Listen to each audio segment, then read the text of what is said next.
Hello, thank you for watching. This video is about me. It's about my life going through a disability that I have. I'm a diagnosed schizoaffective person. It's basically a schizophrenia-spectrum disorder. I have the bipolar type.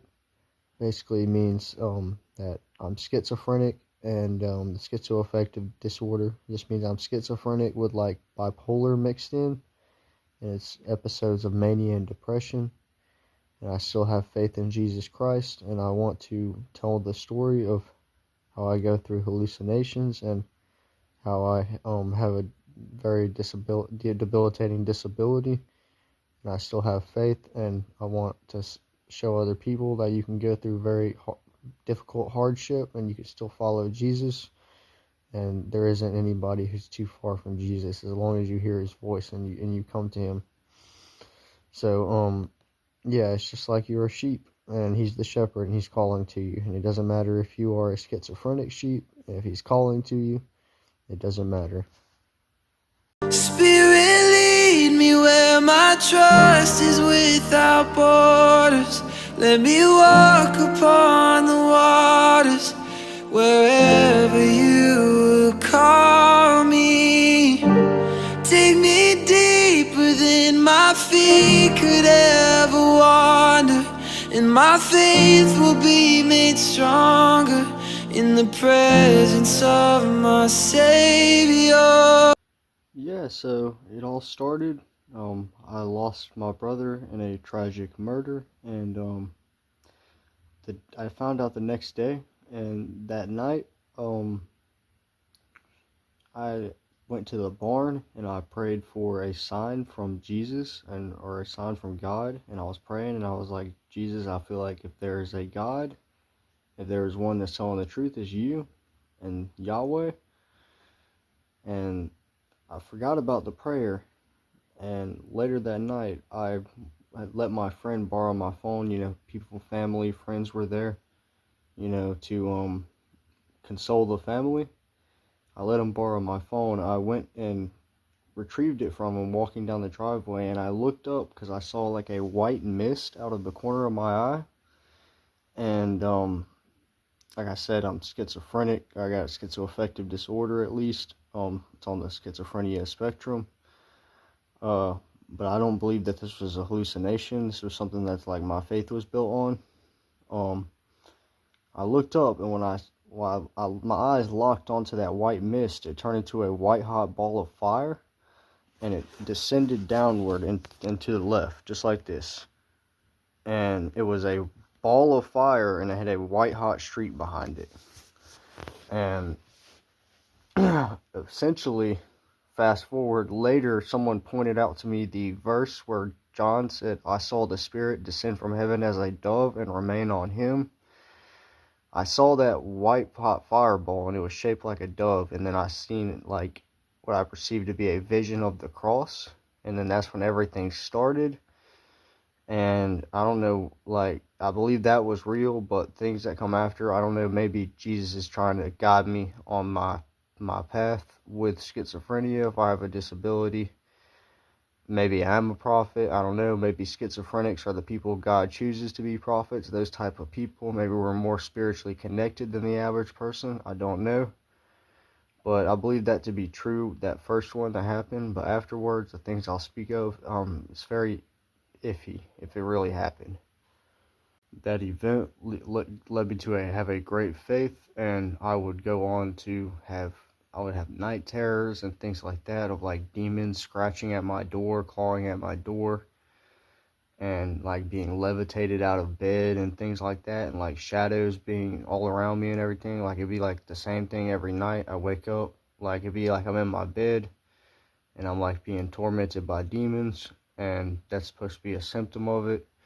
And it would be like I would wake up after like a sleep, like I'm still half asleep, and then I've had it where I've had hallucinations, and that's common too. Like it can happen with anybody, but it's common with people with schizoaffective disorder.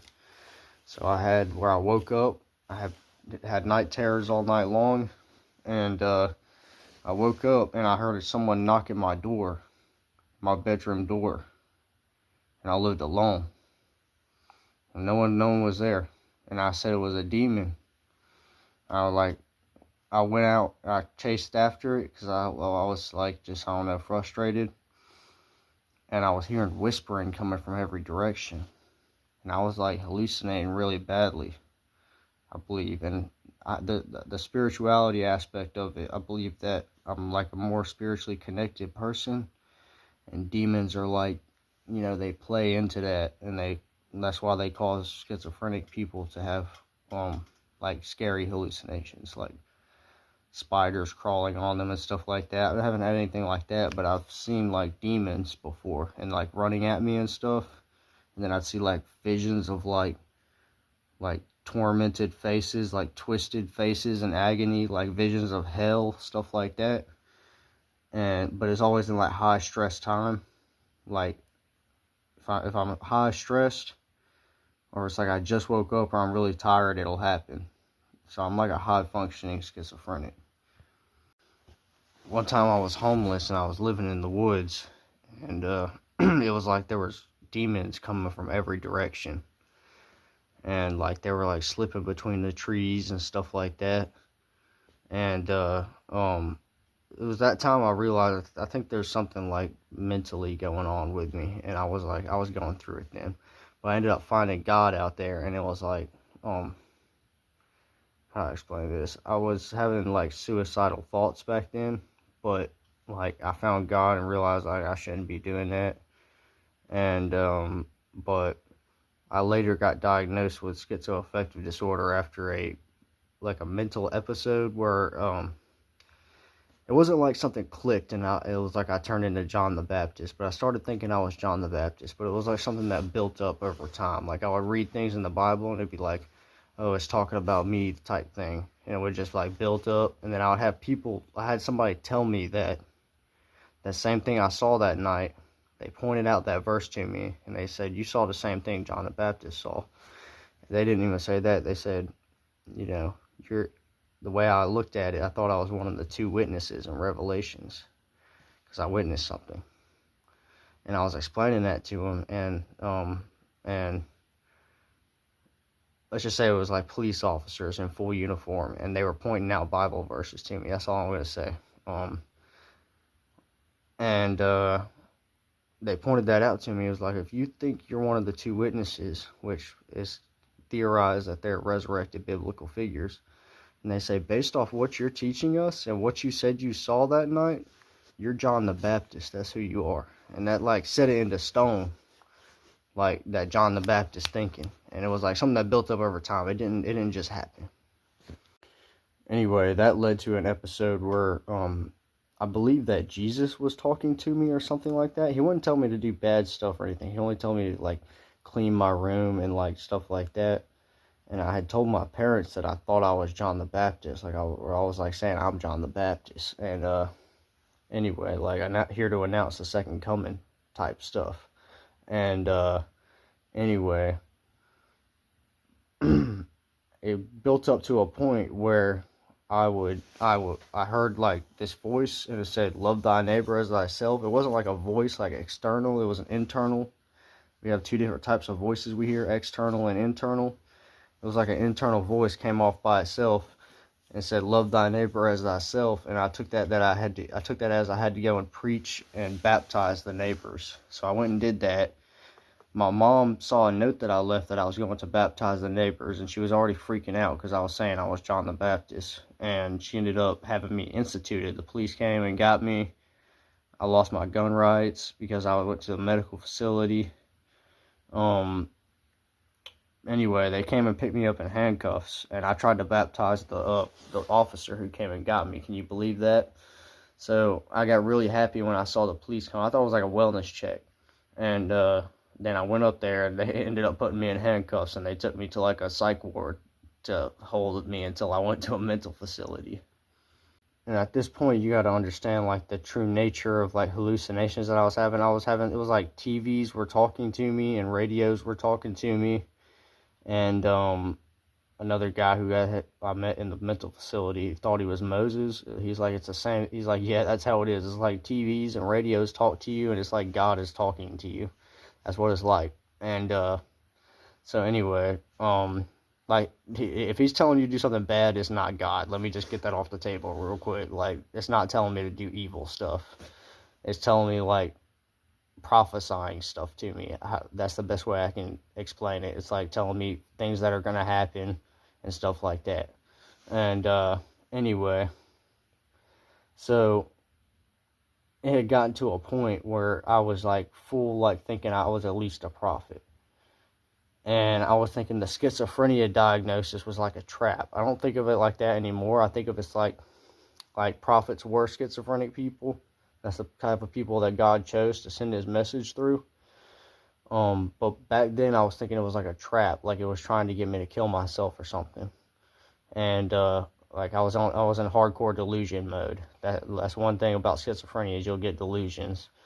And I was thinking it was like a trap, and like this whole like system was built as a trap against people like me. And but the people that did it didn't even realize it. It was like straight work of the devil type thing, like satanic cult watching you type thing because you're a prophet anyway. So like, yeah, it is like there's a delusion going on where it's like I think a satanic cult is watching me, and they're like plotting against me and stuff like that. Best way I can explain it.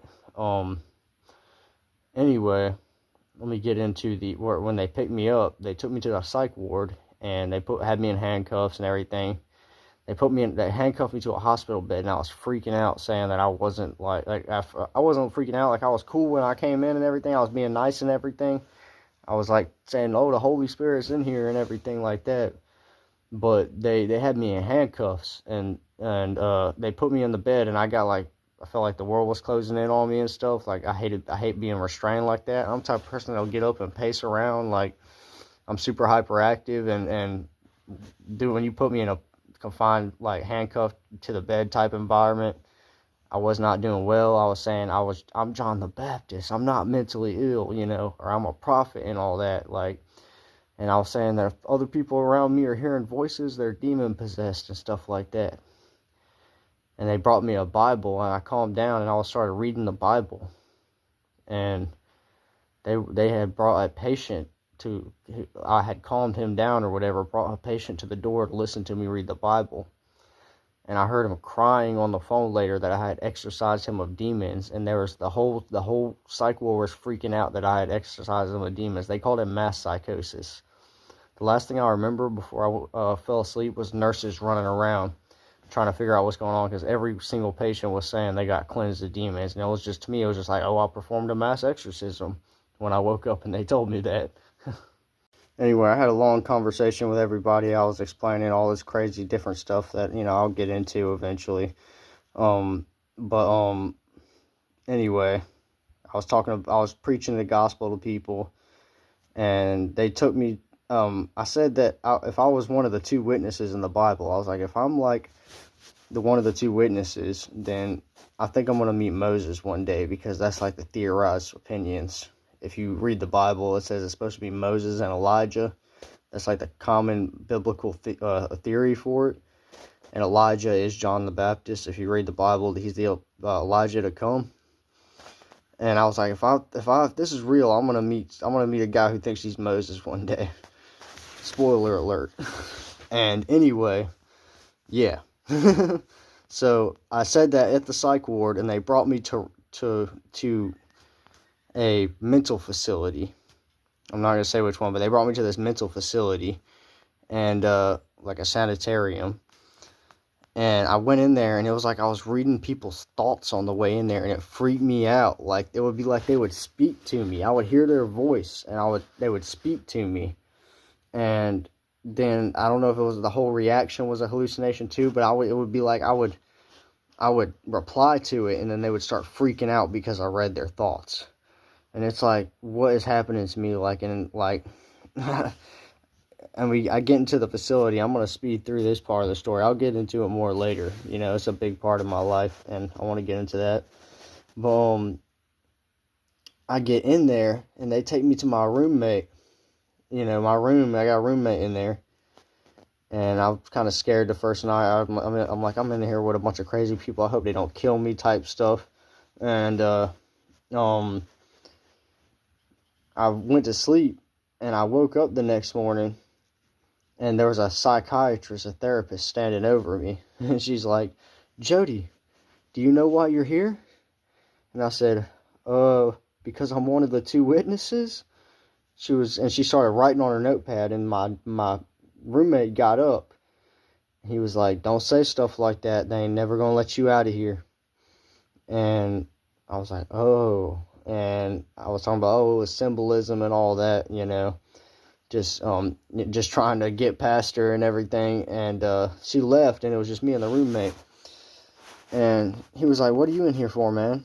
And I was like, I think I'm John the Baptist. That's why I'm here. And I was like trying to baptize people. And he looked at me. He was like, oh, okay, I got the same type of thing going on. I think I'm Moses. Yeah, I started freaking out. I really started freaking out. So he was like, you good, man? I'm like, yeah, because I jumped back. I was like, you know, because of what I said at the psych ward. And I understand when you have schizophrenia, these things building up on top of each other, it like reinforces the delusion that I'm John the Baptist, right? It reinforces it. It could be just a coincidence. It's like, this guy's Moses, and he's my roommate, and I was just talking about I might meet a guy named Moses, or a guy who thinks he's Moses. Anyway, like, the hospital was crazy, man. It was like, I don't know, it was like I was in like a place where demons were jumping from person to person. Like, it was like I was in constant spiritual warfare. Like, that's the best way I can describe it. I was preaching to people. I was reading the Bible to people, making people feel better, and people were saying I was driving demons out of them. They called me Jody the Baptist in there.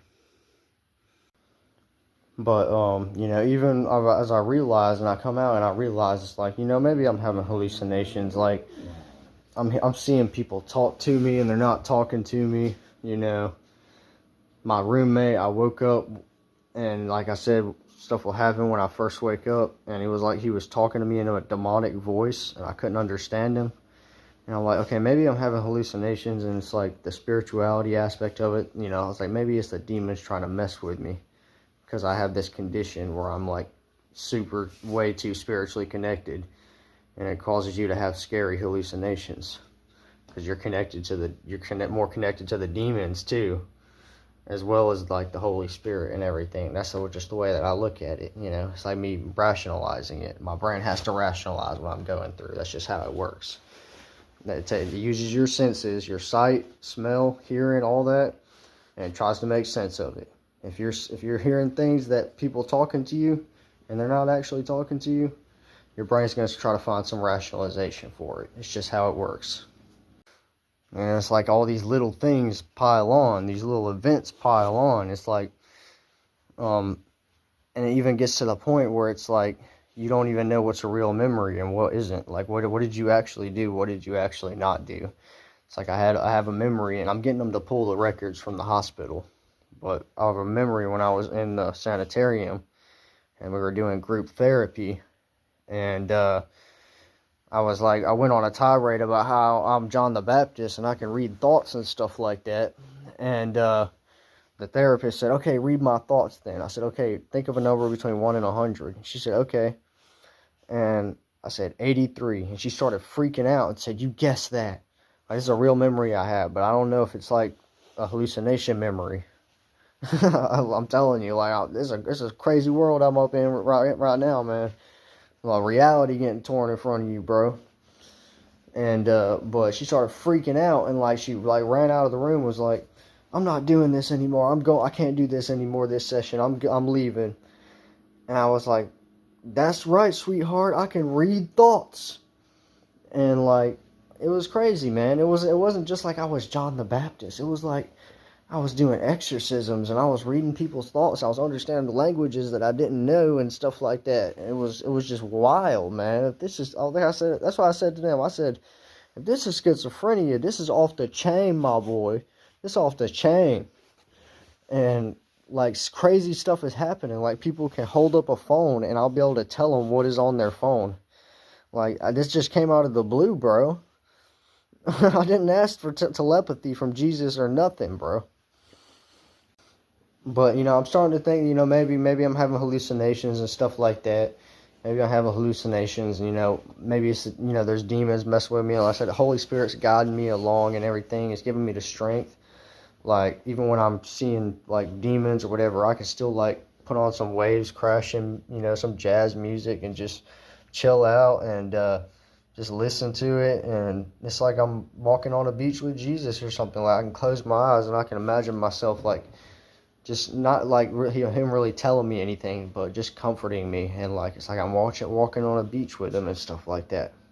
And it's like very vivid and very real. I guess you would call it a hallucination, but to me it's real. I can sit there and close my eyes and get spiritually connected. And it's like Jesus is like helping me along in my disability. It could be something like that. You never know. And I was like, maybe schizophrenics are prophets. Maybe God knows that we're, more susceptible to be influenced by demons, and like that can give us a very strong connection when we have Jesus to help us get through like scary hallucinations. But I have a lot more to talk about on my channel. I'm gonna do like, how do you explain it? Just life biography, like I want to get a sailboat and everything and like travel and do like, ministry, and I have a plan and everything, but I want to, start doing biography of my life and everything, like a journal, internet journal. If you watch it, you do. If you don't, you don't. And but I've seen like sailing channels. They vlog everything. That's what's called a vlog. But yeah, it just seems interesting to me. But if you guys want to continue, I'm gonna be making like edits and stuff like that, and maybe doing a little bit of debate and like sermons and stuff like that on this channel. But thank you for watching, and if you would like to, like and subscribe. But of course, you don't have to. Y'all have a good day.